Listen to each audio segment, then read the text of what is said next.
हा जुन्नर तालुका शेतीप्रधान तालुका आहे आणि प्रथमतः मी सर्व शेतकरी बांधवांच्या वतीने सर्वांच्या वतीने बबनराव लोणीकर यांचा मी निषेध करतो आणि सांगू इच्छितो जो माऊली शेटणी सांगितलं, ताना शेटणी यांनी सर्वांनी सांगितलेलं आहे का हा जे आजचं राजकारण आहे हे वेगळ्या दिशेला चाललेलं आहे आणि आपण फक्त महाराजांबद्दल आपण शब्द बोलले जातात, त्याच्यावर काही वेगवेगळ्या पद्धतीने पांघरून घातलं जातं, त्या लोकांना संरक्षण दिलं जातं.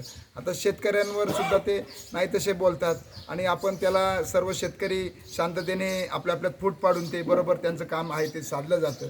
मुळात आपली जी एकी आहे ही कुठेतरी राहिली पाहिजे, त्याच वेळेस या लोकांना खऱ्या अर्थाने जाब मिळेल असं मला स्वतःला वाटतं आणि ते आपल्यामध्ये एकी न ठेवून न देत नाहीत आणि ते यशस्वीरित्या ते होतात.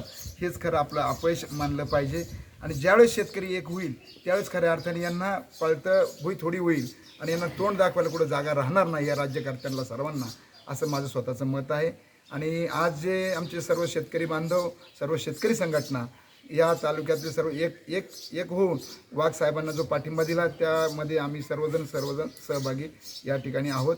त्यांना आमचा सर्वांचा पाठिंबा आहे. सभागृह उपोषणाचा तिसरा दिवस आहे, अद्यापही ब्रश शब्द निघालेला नाही.